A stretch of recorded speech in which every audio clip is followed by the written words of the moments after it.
da mensagem de hoje, que é a sequência do que nós iniciamos na quarta passada, é: ninguém, quem? Ninguém impede o agir de Deus. Ninguém impede o agir de Deus. Ah, pastor, então significa que Deus não tem o melhor para mim. Significa que a vida que eu estou vivendo já é o melhor de Deus para mim? Não, talvez não, provavelmente não. Então peraí, pastor, então o senhor está dizendo que eu impeço o agir de Deus? Não. O que a gente às vezes faz é desperdiçar o agir de Deus. O que a gente faz é muitas vezes desperdiçar o que Deus nos entregou. Para ficar mais claro isso, porque eu sei que parece um pouco confuso. Imagine que eu chego aqui e falo: olha, eu trouxe um bolo para você, e te entregue esse bolo. Você pega o bolo e leva para casa. Você me impediu de te entregar o bolo? Até aí? Hein? Aí você deixa o bolo lá na sua casa, mas não come. E o que vai acontecer com o bolo? Estragar. Você me impediu de te dar um bolo? Não. Mas você desfrutou do bolo? Nós não impedimos Deus de agir. O problema é que às vezes nós desprezamos. Judas Iscariotes não impediu Deus de agir. Ele foi escolhido. Você parou para pensar que no meio de um monte de gente, ele foi escolhido para ser um dos 12 discípulos de Jesus.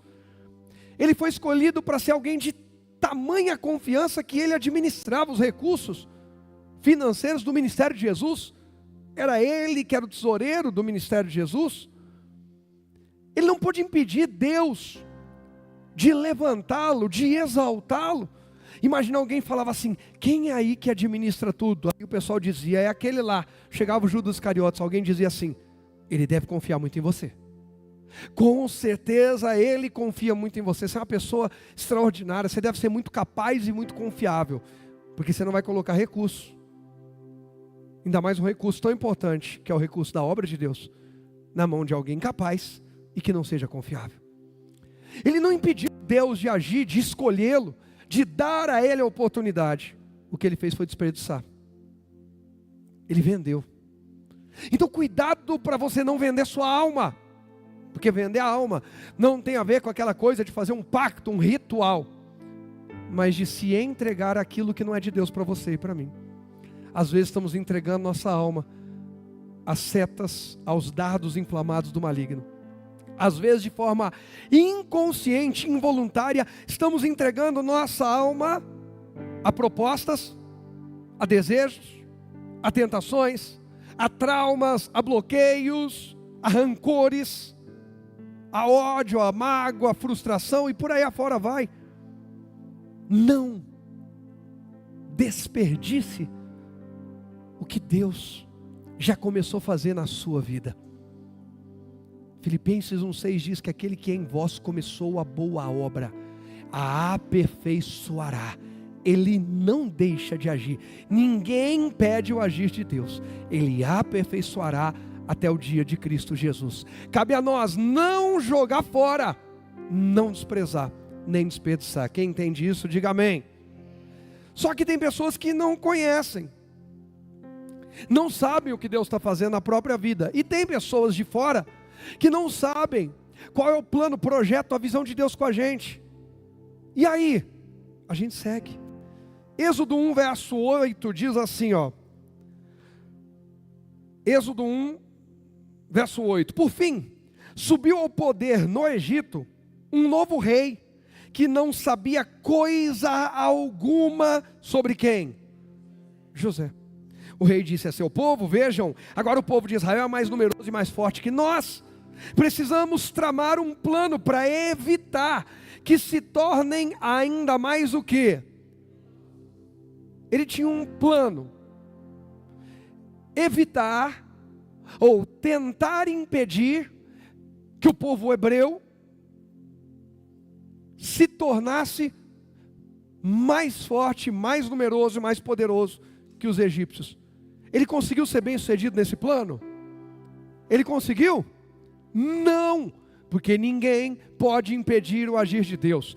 Agora, os homens que saíram do Egito, libertos por Deus, manifestações poderosas de Deus, nas 10 pragas, no abre e fecha, Mar Vermelho, os acima de 20 anos de idade, exceto Josué e Calebe e suas respectivas famílias, entraram na terra prometida?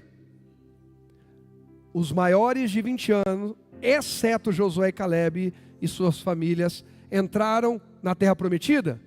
Não, morreram onde? No deserto. Mas eles puderam impedir Deus de libertar o povo hebreu do Egito? Eles puderam impedir Deus de levar o povo de Deus para a terra prometida? Não, eles desperdiçaram a chance deles.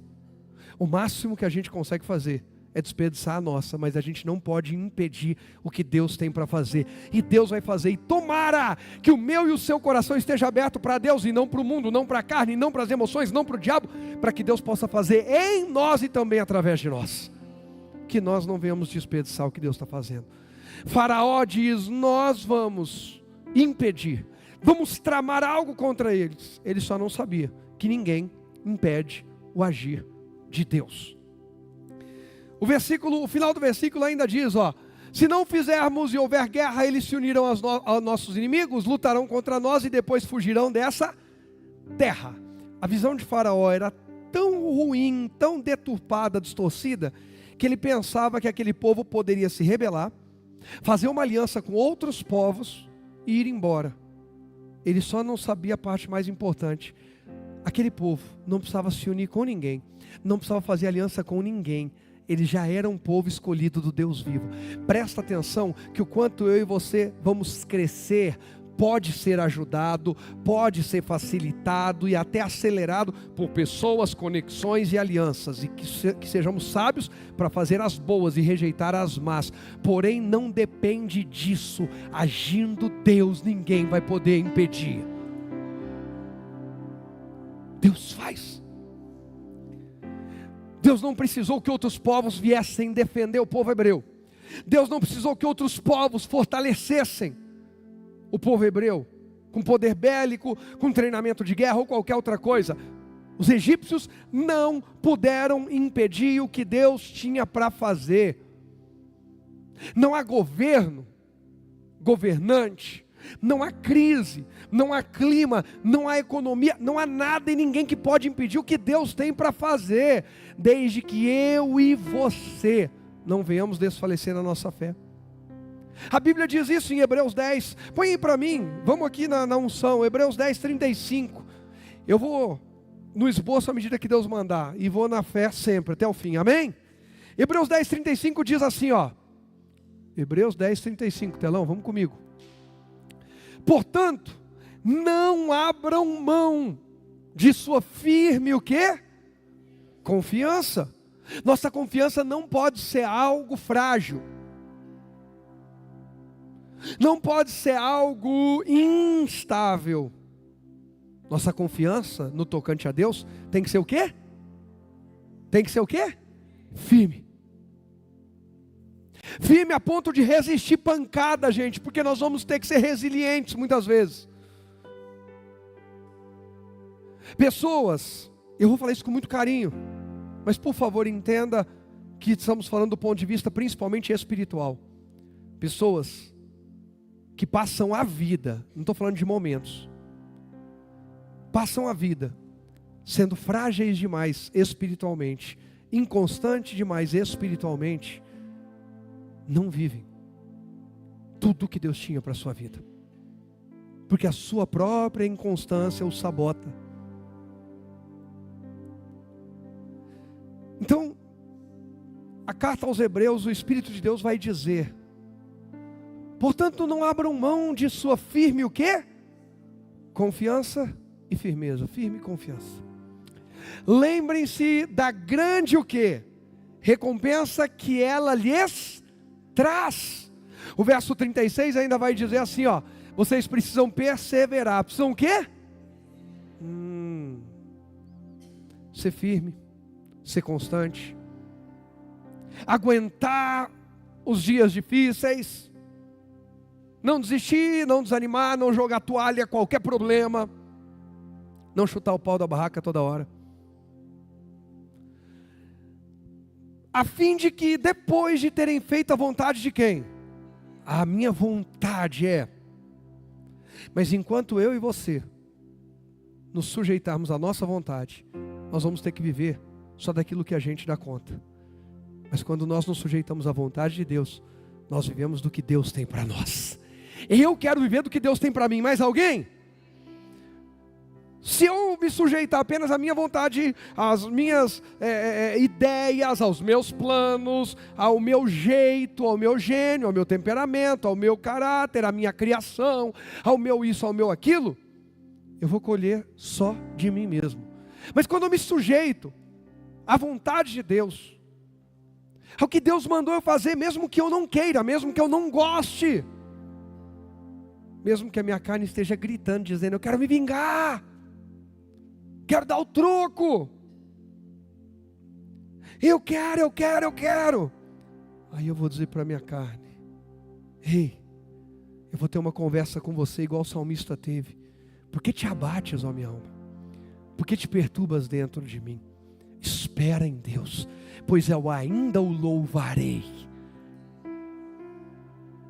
Nós não podemos deixar a nossa carne nem se abater e nem se debater dentro de nós, e nos tirar da visão, e nos tirar do foco, e nos tirar da fé, e nos tirar da perseverança.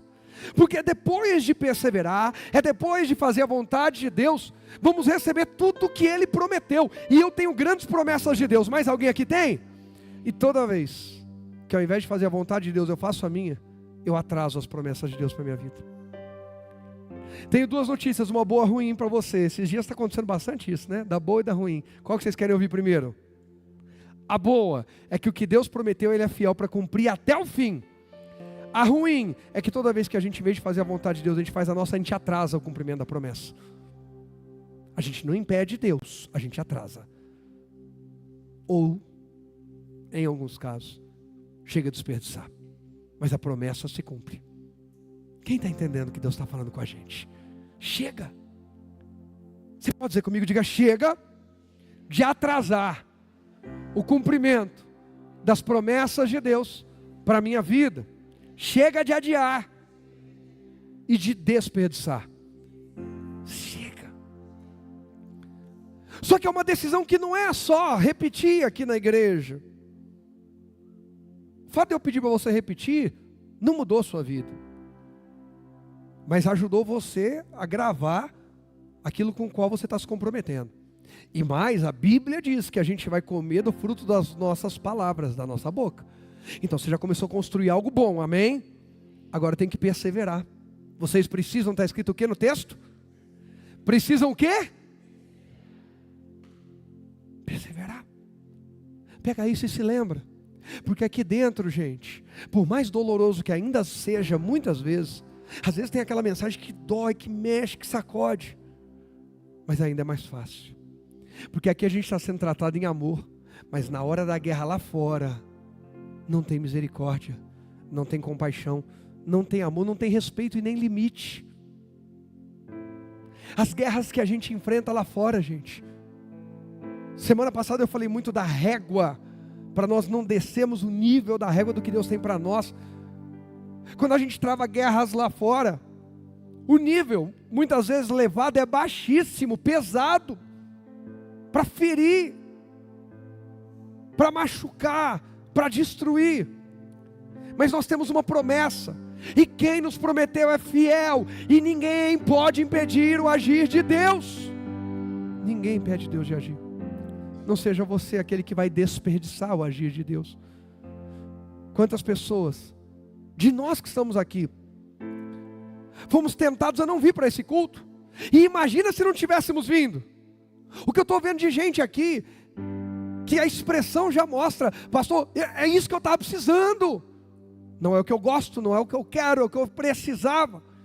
Agora imagina, se você não tivesse perseverado e vindo, e só você sabe o que te custou vir hoje aqui, só você sabe o que te custou perdoar o que parecia imperdoável, Amar o que outras pessoas diziam, você ainda vai amar? Eu vou. Por quê? Porque Cristo me mandou amar.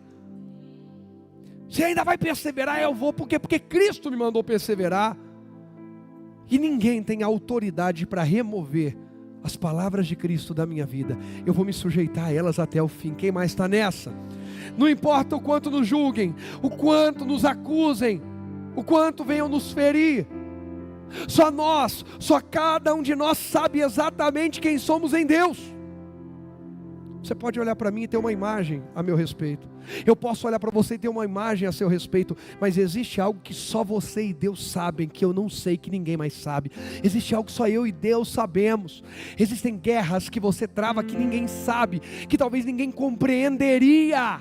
Se você tentasse explicar, as pessoas talvez iam rir, iam zombar, iam dizer, que é isso, deixa de ser bobo e tal. Mas você sabe o quanto essas guerras lhe custam, lhe machucam, lhe ferem. E Deus está dizendo, ninguém vai impedir eu de agir, para que você vença essas guerras. Só não desperdice o agir de Deus na tua vida. Gente, às vezes é coisa tão boba e tão pequena. Eu dei um exemplo domingo aqui que eu falei sobre timidez, que minha natureza é extremamente tímida. E eu dei um exemplo. Eu estou há 23 anos no ministério. Desses 23 anos eu passei uns 20. Eu diria 21. Mas a Lohane está na igreja há 2 anos e domingo ela já cochichou no pé da orelha da Sandrinha. Foi no pé da orelha da Sandrinha ou da Silvana? De quem? Da Sandrinha. Domingo, sábado eu falei, quer saber, eu vou de terno e gravata amanhã, ceia. E aí eu pus terno, gravata e vim. Quando parei o carro ali, na hora de descer do carro, eu falei, meu Deus, que vergonha. Que bobeira, pastor, usar terno e gravata para pregar alguma vergonha? Não tem nada demais, gente. Na reunião de líderes que eu fiz aqui segunda-feira, teve gente que falou assim, pastor, se você viesse pregar de bermuda, não ia chamar tanta atenção. Mas por eu entrar de terno e gravata, irmãos, os meus líderes são os primeiros fofoqueiros da igreja.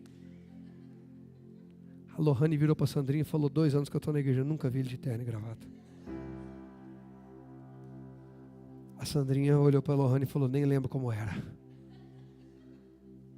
A Priscila falou que no almoço de domingo na casa dela, o assunto não era nada do que foi ministrado, era só, o pastor foi de terno hoje, vocês viram? Gente, brincadeiras à parte, mas isso aí, tudo que eu falei, ou é verdade ou é uma verdade com tempero, mentira não tem nenhuma. Eu posso ter temperado alguma coisa, né, Pri? Mas foi mais ou menos isso. Gente, é uma coisa boba ou não é? Sim. Mas eu dou esses exemplos para mostrar para você que eu sou humano igual você, e eu vou acertar e vou errar igual você. Eu não estou falando sobre viver no pecado. Não vivo no pecado. Graças a Deus, eu sou de Deus. Eu sou de Jesus, eu sei quem é o meu Salvador. Eu sei quem conhece o meu coração do começo ao fim. Mas eu sou falho, eu tenho lutas. Quem mais tem?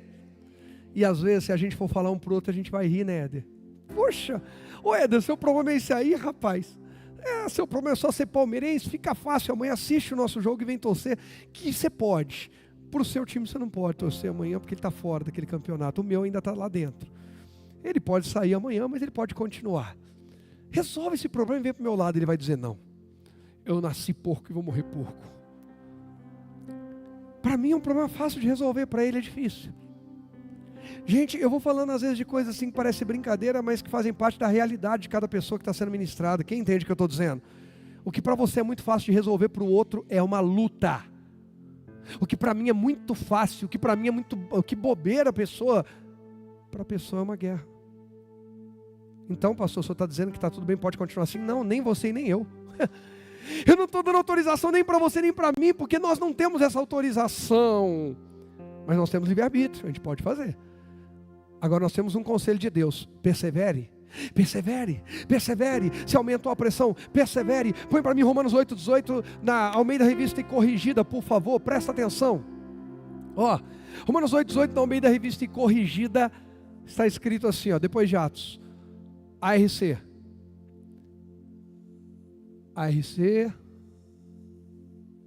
bom, porque para mim tem por certo isso mesmo, Paulo diz, aí pronto, eu mesmo falo, porque para mim tenho por certo que as aflições deste tempo presente não são para comparar, olha só, com o que, gente?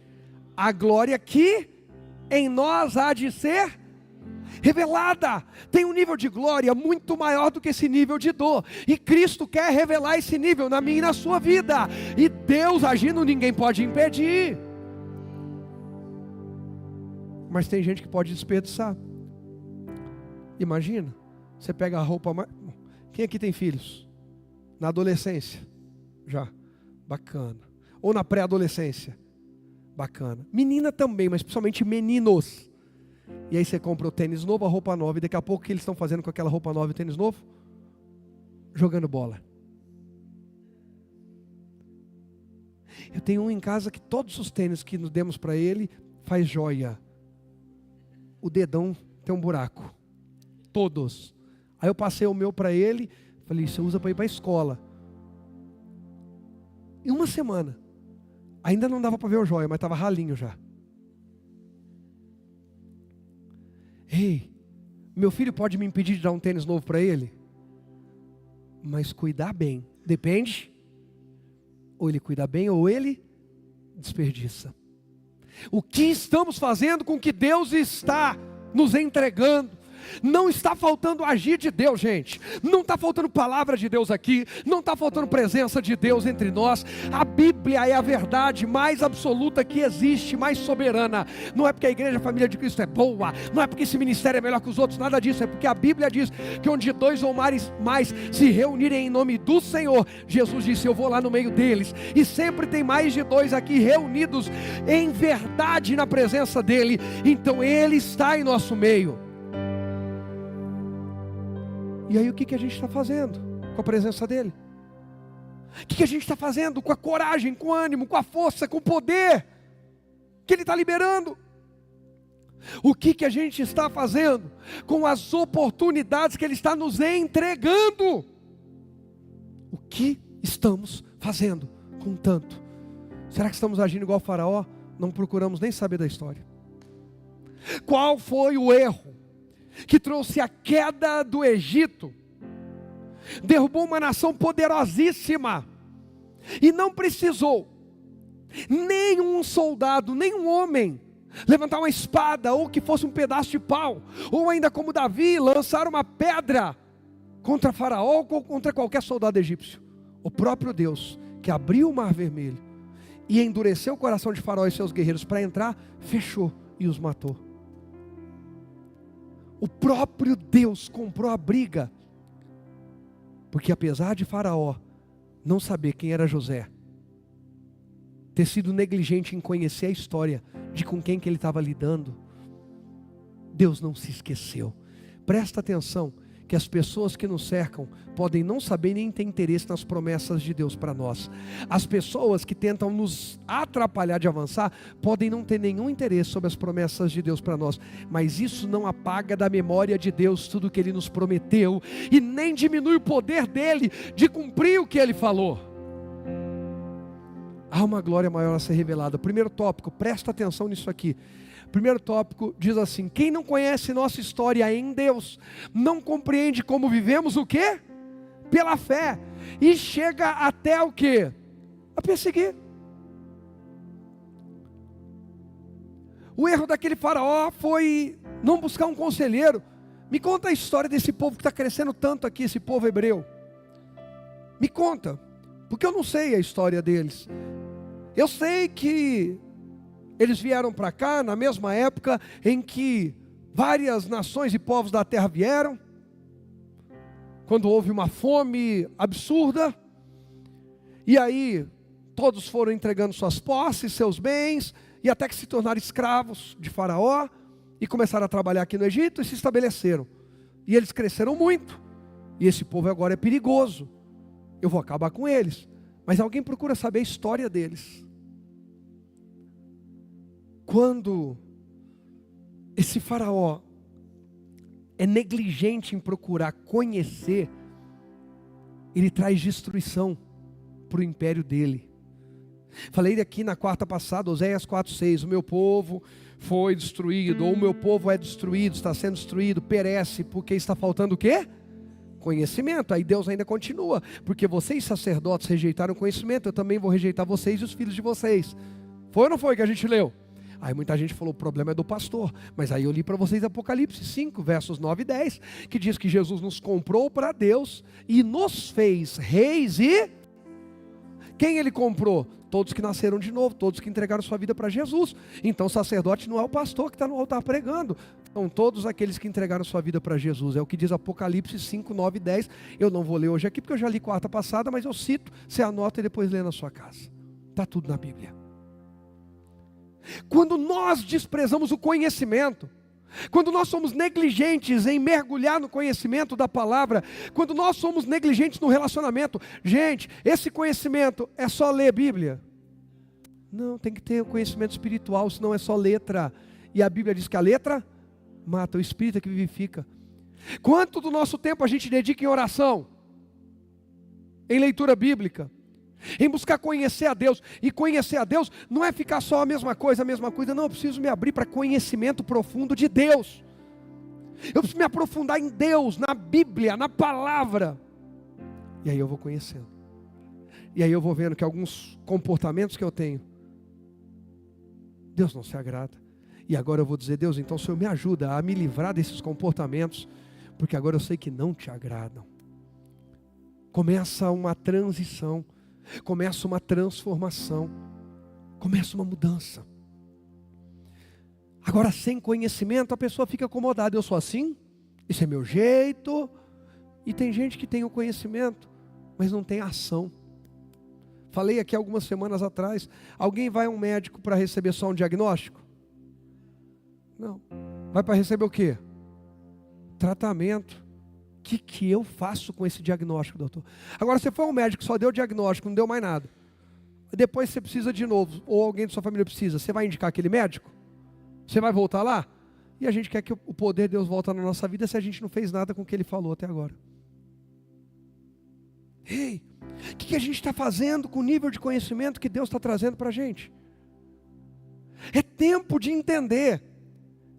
Quem está de fora e não conhece, não vai compreender porque amamos, porque perdoamos, porque avançamos, porque não deixamos o sol se pôr sobre a nossa ira, porque Deus falou para não deixar. Por que a gente não faz igual o faraó fez? Ô Moisés, ora para essas rãs saírem do Egito, arranhe tudo que é cano, não aguento mais. Quando você quer, faraó, que eu ore para as rãs saírem? O faraó disse o quê? Amanhã. Tá bom, rãs vão embora amanhã, mas o povo egípcio tem mais uma noite inteira com as casas cheias de rãs. Agora a pergunta é, quanta coisa ainda tem na sua e na minha vida, durando mais do que uma noite inteira? A gente olha e acha um absurdo o faraó ter dito o quê? Amanhã. Mas o nosso amanhã é muito mais longo do que uma noite. Amanhã eu perdoo, amanhã eu trato disso, amanhã eu mudo meu temperamento, meu comportamento, amanhã eu mudo minha visão, amanhã eu mudo, amanhã eu busco a Deus, amanhã eu me torno fiel a Deus, amanhã eu começo a ler, amanhã eu começo a jejuar. Amanhã. Mês que vem, ano que vem, né? Nós já estamos em setembro. Esse ano não tem muita coisa, eu começo a organizar minha vida financeira, eu passo a ser fiel. Ei, até quando? Esse amanhã vai roubar de nós a paz, vai trazer noites terríveis de caos. Chega. O dia certo é hoje, porque amanhã a gente ainda não sabe se a gente chega ou se Jesus volta antes. E não adianta ficar a vida inteira olhando para trás. Quem olha para trás vive se machucando, porque andar olhando para trás é andar trombando com tudo que tem pela frente. Não dá para construir nada nobre, nada saudável, nada divino olhando para trás, porque andar olhando para trás é negar a essência de Deus, que se apresenta a Moisés como o Deus de hoje. Eu sou. Deus não apareceu para Moisés para dizer, estou com dó de vocês, eu vi a aflição de vocês. Deus até falou da aflição deles, só que Deus falou, eu vi a aflição e desci para livrar. Bora para frente, vamos adiante. Essa é a tua noite. Deus te trouxe hoje aqui para dizer, é hora de avançar, porque ninguém pode impedir o agir de Deus na tua vida. Não desperdice isso. Não desperdice a oportunidade que hoje está sendo colocada diante de você. Ela não depende da capacidade de homens, ela depende do poder de Deus. E se alguém não conhece a nossa história, e se alguém não conhece as promessas de Deus para nós, tudo bem, essa pessoa que está perdendo, eu vou adiante. Põe o próximo tópico, por favor, porque eu não vou ler Oséias, eu já citei Oséias e Apocalipse. Tem gente pagando um preço muito o quê? Alto, por não conhecer sua própria história e os planos de Deus para a sua vida. Faraó se arrebentou porque não conhecia a história do povo hebreu. Se ele fica sabendo que o José foi o homem que fez o Egito ficar ainda mais rico e poderoso, e que tinha uma aliança e que ele não poderia tocar naquele povo. Mas o pior não é deixar de conhecer a história do outro, é sermos negligentes com a nossa própria história. Tem gente pagando um preço muito alto por não se atentar para a sua própria história. Por isso Paulo vai escrever aos Coríntios, na sua primeira carta, capítulo 11, verso 28. Examine-se, pois, o homem a si mesmo. Ali Paulo está dizendo no momento de mesa, de ceia, e tem gente que pensa que aquilo é um ritual para a ceia. Não, não, aquilo é padrão de vida, porque a ceia não é um ritual. A mesa do Senhor é para ser participada todos os dias. A ceia do Senhor a gente faz aqui na igreja, eu vou usar um termo aqui, tá? Alguns não vão nem saber o que significa, mas liturgicamente. Como liturgia, uma vez por mês, segundo domingo do mês, ok, maravilha. Mas sempre que participamos da vida de Deus, quem quer participar da vida de Deus todo dia?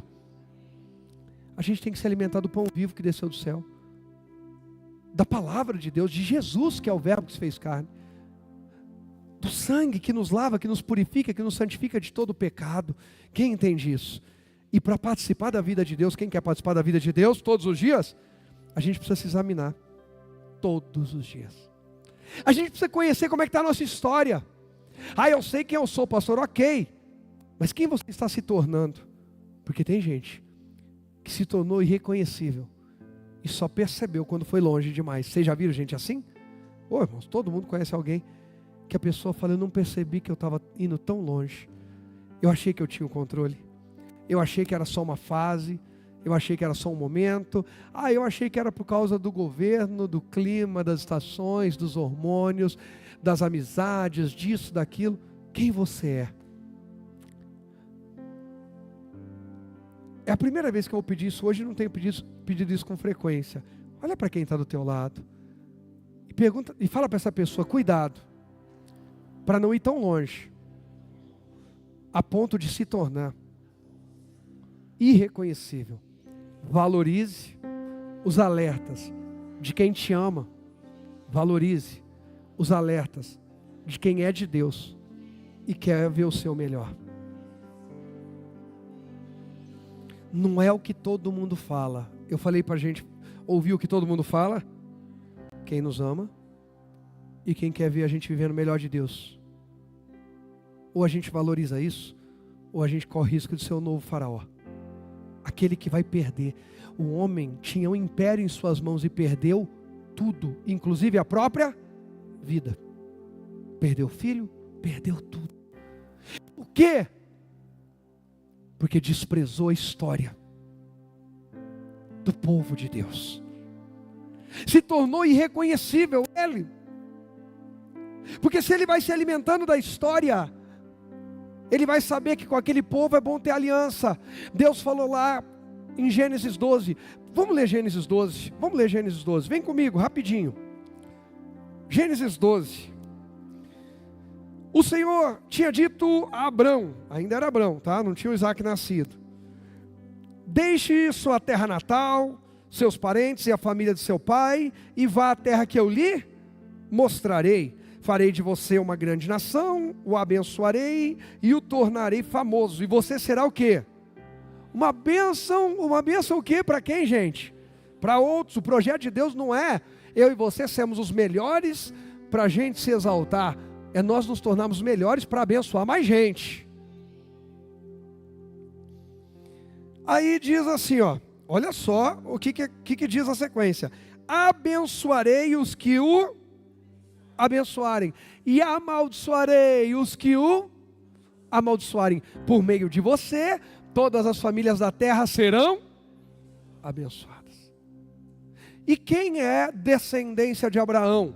José, o povo hebreu, o Deus de Abraão, o Deus de Isaac, o Deus de Jacó. Jacó é pai de José, que vai para o Egito, governa o Egito. Jacó vem com seus filhos, sua família, aproximadamente 70 pessoas, se estabelece ali. O povo hebreu começa a crescer no Egito, até que chega um faraó e vai oprimir o povo hebreu. Percebe que o Egito, enquanto trata bem os hebreus, cresce e prospera. Quando eles passam a tratar mal, eles começam a ter pragas na vida deles. As 10 pragas são símbolos. As 10 pragas, gente, são alertas. Não dá para pregar isso hoje aqui, mas só para você entender. As 10 pragas são alertas que vem na nossa vida a prestação, parcelado. Quando a gente começa a amaldiçoar quem Deus abençoou. Quando a gente começa a entrar em rota de colisão, onde Deus mandou a gente entrar em aliança. Maridos, amem sua esposa como Cristo amou a igreja. Se você for em rota de colisão quanto a isso, vem praga na sua vida. Mulher, respeite e honre seu marido. Trate com honra como ao próprio Senhor, para que você não entre em rota de colisão com Deus e venham pragas sobre a tua vida. Filhos, honrem seus pais para não entrar em rota de colisão. E a rota de colisão final dos filhos é morte precoce, primogênitos. Para que seus dias se prolonguem, honre, senão seus dias são encurtados. Tem filhos que estão conquistando de tudo, mas não vão ter muito tempo a desfrutar, porque vivem em desonra e vão morrer cedo, e vão deixar para os outros, quando poderiam ter uma vida longa e abençoada, em honra. Tem pais que deveriam estar encorajando os filhos, mas tiram dos filhos a coragem, tiram dos filhos um bom testemunho, o ânimo, a inspiração. Enfim, cuidado para não entrar em rota de colisão, porque Deus tem alianças que Ele próprio respeita. Isso é tão sério que os gibeonitas enganam Josué, um povo vizinho, dizendo que são um povo distante, e Josué faz uma aliança com eles. Depois, quando Josué descobre que eles são vizinhos, Josué diz: o que vocês fizeram? Não, que a gente ficou com medo de se destruir a gente. Aí Josué diz: não vamos poder destruí-los. Seguinte, vocês vão ser nossos empregados. Eles disseram: tudo bem, tá ótimo, a gente racha a lenha, faz o que for, mas a gente vai ficar vivo aqui. E Josué não mata aquele povo por causa do poder de uma aliança. A aliança vem de Deus. Deus está agindo e Ele respeita as alianças. Permaneça na aliança da palavra, porque o extraordinário de Deus vai permanecer ativo na tua vida. O povo é abençoado, o povo egípcio, enquanto Faraó não persegue o povo hebreu. Quando começa a perseguição, também começam as pragas. Mas a perseguição começa de um jeito que traz dor, sofrimento, prejuízo. Em Êxodo, capítulo 3, não, vamos ler ainda no capítulo 1 primeiro. Ainda no capítulo 1, em Êxodo 1, o verso 11, vai dizer assim, ó, Êxodo 1, versículo 11. Assim, os egípcios nomearam capatazes para dirigir o trabalho do povo. Sob o que, gente, que está escrito aí? Sob opressão. Os israelitas fizeram o quê? Construíram. Você crê na Bíblia? Diga comigo então: nem a opressão pode me impedir de construir, se eu permanecer em aliança com Deus. Eles estavam debaixo de opressão, ainda assim construíam. Primeira coisa, tem mais coisa que você vai ver. Puderam impedir aquele povo de construir mesmo oprimindo eles? Não. Mas vamos lá. Aí diz ainda assim, ó, construíram Pitom e Ramsés, 2 cidades que serviam de centro de armazenamento para o faraó. Porém, quanto mais eram oprimidos, mais os israelitas o quê? Se multiplicavam e se espalhavam. Diga comigo: opressão, perseguição e desprezo dos meus inimigos, quanto à minha aliança com Deus, não me impedem de construir, de multiplicar e de conquistar. Esse espalhar é marcar território, gente. Esse povo está em tudo que é canto. Esse povo está em tudo que é canto. Eles estão sendo preparados para conquistar. Preparados para conquistar. Às vezes, antes de um tempo de conquista, Deus vai nos permitir passar por um tempo de provações. Às vezes dolorosas. Mas a conquista está chegando. O final do versículo diz: e mais preocupados os egípcios o quê? Ficavam. O inimigo vai ficando mais preocupado ainda. Por quê? Porque ele não quer conhecer a aliança de Deus com você. Ei, se alguém não quer saber da minha e da sua aliança com Deus, o problema não é nosso, é da pessoa, é ela que está perdendo. O melhor que a gente pode fazer é testemunhar a aliança com Deus, para que mais pessoas também entrem em aliança com Ele. Está comigo nessa? Mas o texto continua, verso 13, diz assim, ó: por isso os egípcios os forçavam com crueldade a trabalhar pesado, tornaram a vida deles o quê? Amarga, obrigando-os a preparar a argamassa, produzir tijolos e fazer todo o trabalho nos campos. Eram cruéis em todas as suas o quê? Exigências. E com tudo isso, eles conseguiram impedir o agir de Deus? Ninguém vai impedir Deus de agir na tua vida. Fica na aliança, fica na palavra, fica na fé, não sai do espírito, não entra na carne, não despreze o que Deus está falando, não menospreze a grandeza do que Deus está fazendo. Deus tem uma obra grande para fazer em nosso meio. Viram a página aí? Vai para o capítulo 3, versículo 6. Olha o que diz aqui no verso 6. Eu sou o Deus de seu pai. O Deus de quem? Abraão, o Deus de Isaac e o Deus de Jacó. Quando Moisés ouviu isso, cobriu o rosto, porque teve medo de olhar para quem? Para Deus. Deus se apresenta. Deus faz o quê? No início, eu não vou ler o texto todo, tá? No verso 1, a Bíblia diz que Moisés está apacentando o rebanho do sogro dele, do Jetro, e aí ele deixa o rebanho no pé do monte e sobe a montanha. Sobe para falar com quem? Com Deus. Quem é que fala com Deus? A gente fala com Deus na maior alegria, até a hora que Deus fala com a gente, aí a gente treme. Gente, pode perceber, a gente fala com Deus. Quando Deus fala, a gente chora, diz: Deus, não, isso não, ai meu Deus, misericórdia, o sangue de Jesus tem poder. Não é assim? Enquanto é a gente que está falando, enquanto a gente está conduzindo como que a gente quer que Deus faça as coisas, está tudo bem, está tudo jóia. O negócio é quando Deus fala assim: beleza, eu te ouvi, fala glória a Deus, mas não vai ser assim. Aí a gente já começa a temer. A gente já não quer olhar para Deus, porque olhar para Deus é o Pedro olhando para Jesus. Pedro olhar para Jesus é olhar para Deus? Hã? E um dia Pedro falou para Jesus: até quantas vezes eu preciso perdoar o meu próximo? Até 7? O que Jesus falou para o Pedro? Não, Pedro. Aí Pedro falou: ainda bem que eu estou olhando para Deus. Até 7 não. Até 70 vezes 7 por dia. Olhar para Deus é encarar que se a gente não perdoa, a gente não parece com Deus. Olhar para Deus é ouvir sobre fidelidade, lealdade, honra, respeito, temor, humildade. Jesus disse: aprendei de mim, olhem para mim, que sou manso. Não é ser violento, não é ser o que toca o terror e põe medo em todo mundo. Sou manso e humilde de... Não é ser o cheio de si, na verdade é o que mais se esvazia. Agora vamos falar a verdade, a gente gosta de ouvir essas coisas. Ainda bem que tem uma pessoa sincera que é a irmã Elisângela. Mais alguém aqui além de mim e da Elisângela? Obrigado, Liz, Deus te abençoe em nome de Jesus. E Deus já está entrando com providência em tudo lá, em nome de Jesus. A gente gosta de ouvir algumas coisas que a gente ouve de Deus, gente. Quando a gente está furioso, revoltado, com raiva, querendo matar, querendo que Deus mate em nosso lugar, querendo justiça, para não falar que é vingança, a gente quer olhar para Deus? A gente quer ouvir Deus? Mas a gente quer que Deus nos ouça?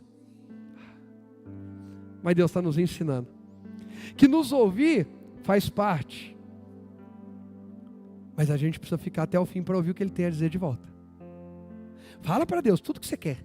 Deus, quero matar. Beleza, Deus ouve essas coisas. Pastor, o senhor está dizendo que eu posso orar falando para Deus que quero matar? Claro, você não pode, você deve orar. Eu disse que você tem que orar para Deus te dar força para matar? Capacidade de matar? Não, você tem que orar para dizer: Deus, eu quero matar.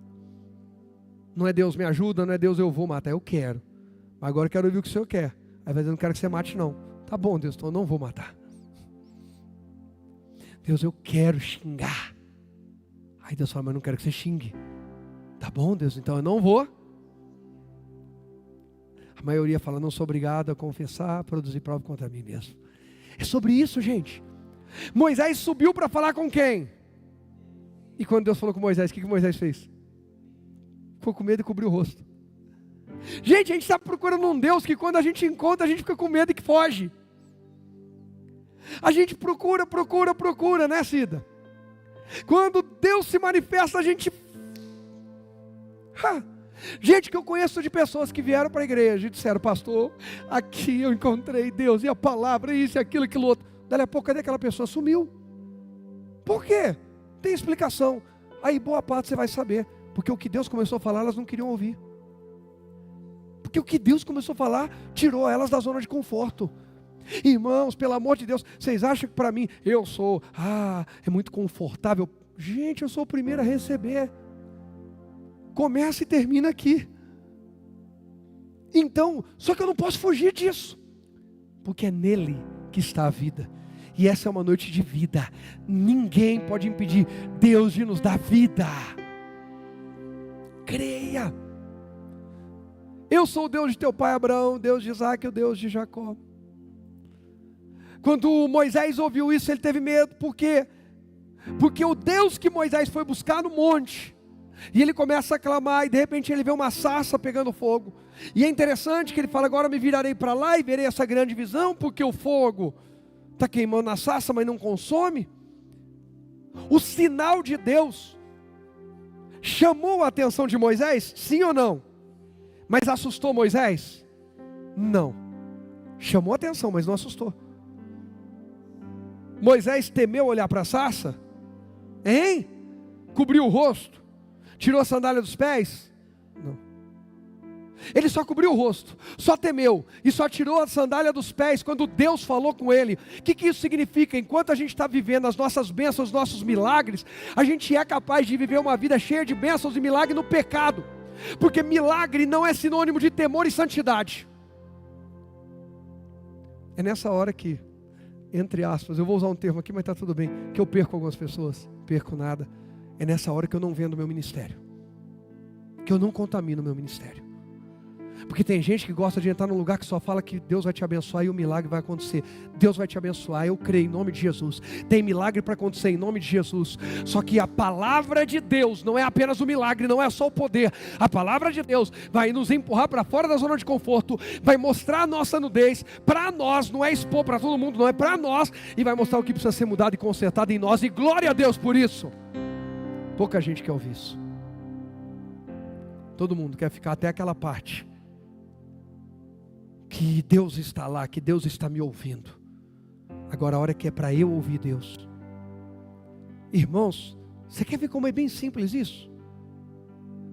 Quem aqui já passou por discussões que a grande dificuldade que você achava era que a outra pessoa te ouvisse? Levanta a mão. E a outra pessoa, qual que era a dificuldade para ela?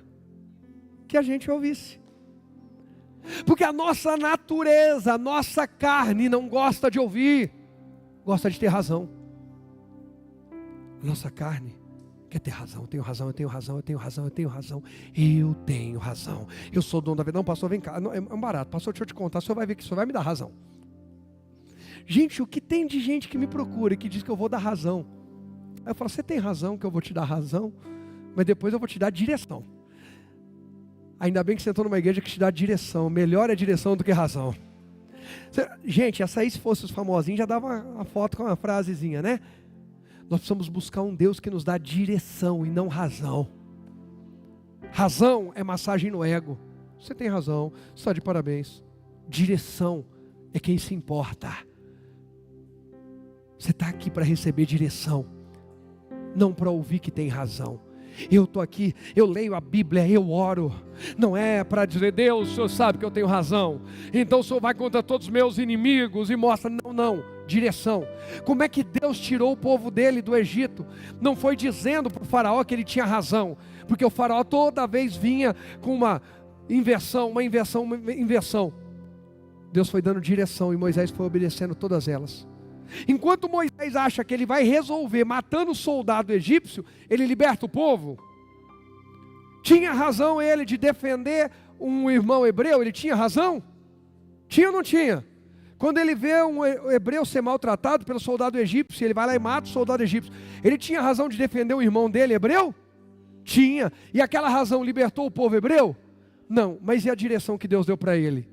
Libertou. Escolhe. Você quer ser livre de verdade, quer crescer em liberdade? Troca a razão por direção. Diga comigo, quem quer crescer em liberdade tem que trocar a própria razão pela direção de Deus. É isso. Enquanto nós quisermos ser senhores e senhoras da verdade, donos da razão, a gente continua preso, Dani. Cativos, Beto. Sem crescer. A gente vai até onde o nosso ego alcança. Dali para frente, a gente só passa vergonha. Mas quando a gente diz, Deus, isso vai me doer, mas eu vou me render aqui. A minha razão diz que eu tenho direito de fazer isso, e tratar assim, e falar tal coisa. Mas Deus, fala qual que é a tua direção. Fala qual que é a tua direção. Gente, eu já fui para reuniões, por assim dizer, ou encontrar pessoas, homens, tá? Pelo amor de Deus. Só porque o que eu vou falar na sequência você vai entender. Que a minha razão dizia, chega e soca a cara dessa pessoa. Que isso, pastor, o senhor? Se eu soubesse a obra de Deus, né? A gente é humano. Não é humano, é humano. O humano quer socar. O humano em Cristo quer se render. Senhor, minha vontade de arrebentar a cara. Minha vontade. Mas faz a tua vontade. Aí quando chega ele faz a tua vontade, fala assim, você quer uma oração? Não gostaria de entrar para tomar uma xícara de café? Gente, é só direção que faz isso com a gente. Razão não faz. Faz? Mas glória a Deus que você está aqui mais uma quarta profética. Sabe quem vem na quarta profética? O povo que quer direção. O povo que quer crescer em fé. Eu tenho falado que é um culto de projeção em fé. O que é isso? Gente que quer direção. Gente que quer avançar. Põe o próximo tópico para a gente poder orar. Gente, essa mensagem, a gente só leu 2 textinhos praticamente. O resto foi complemento. Essa mensagem está enriquecedora demais. Eu estou apaixonado por ela. E o melhor que eu acho quando eu fiz o esboço, quando Deus me deu o esboço, ainda nem chegou nele. Ei, Jesus. Ninguém o quê? Impede o agir de Deus. Se Ele diz, cresça, vamos... Faraó falou, oprime, aumenta a carga, manda produzir tijolos, manda buscar palha, faz isso, faz aquilo. E Deus diz, cresça, cresça, cresça, cresça. O povo hebreu cresceu, construiu, se espalhou, foi livre e viveu o melhor de Deus. Eu e você também vamos. Se Deus diz, ninguém pode impedir. Quem crê diz...